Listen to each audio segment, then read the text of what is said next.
एक महीने पहले मेरे ही दफ्तर के सामने बेरहमी से मेरे वालिद साहब को गोली मार के उनको मारा गया। 2 मिनट पहले उनके साथ मैं बैठा था, उनसे बात कर रहा था।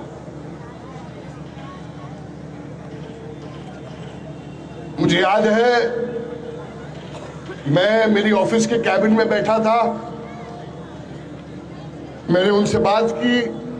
वो ईशा की नमाज पढ़ रहे थे और मैंने उनसे पूछा कि आपको मुझसे कुछ काम है? तो उन्होंने कहा नहीं बेटा, मैं आपसे घर पे मुलाकात करूंगा।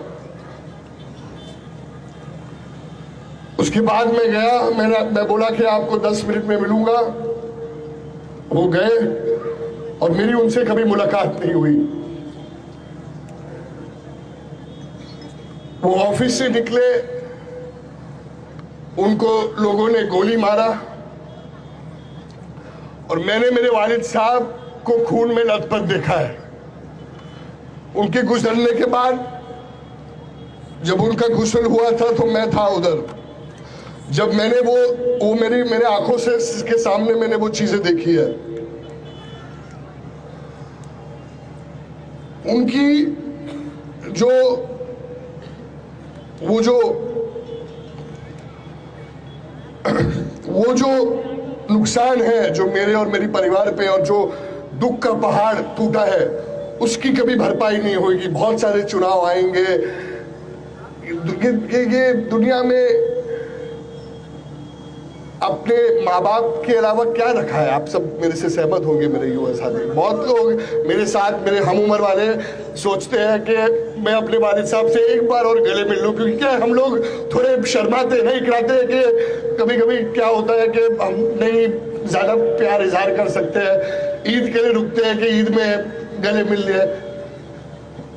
बहुत सारी चीजें मेरे को मेरे वालिद साहब के साथ अपनी करनी थी। उन्होंने हमेशा बोला था कि कब शादी करेगा, कब पोता पोती होगी, पर ये चीजें कभी हो नहीं पाएगी, क्योंकि उन्होंने देखा था कि कोई लड़ रहा है उनके हक के लिए। वो चाहते थे कि बाप और बेटा दोनों को खत्म कर दिया जाए। मेरे परिवार ने, मेरी फैमिली ने ये देखा है। मेरी माँ ने देखा है, मेरी माँ ने उनका शौहर खोया है, मेरी बहन ने उनके बाप को खोया है, और वो मुझे पूछती है कि ये क्या कर रहा है तू, कि अब भी तू जा रहा है, हमने पापा को खोया है। मैं क्या जवाब दूं उनका? मैं गया था उम्रा करने के लिए, नॉमिनेशन फॉर्म भरने के बाद, और वो पहली बार मैं उम्रा कर रहा था और पापा साथ में नहीं थे। उनके कंधों पे मैंने तवाफ किया है। जब मैं बाकी लोगों को देखता था तो सब कुछ उनसे ही सीखा है, और वो नहीं थे। और उसी वक्त जब मैं काबा शरीफ के सामने था, इधर लोग ऐसे इल्जाम डाल रहे थे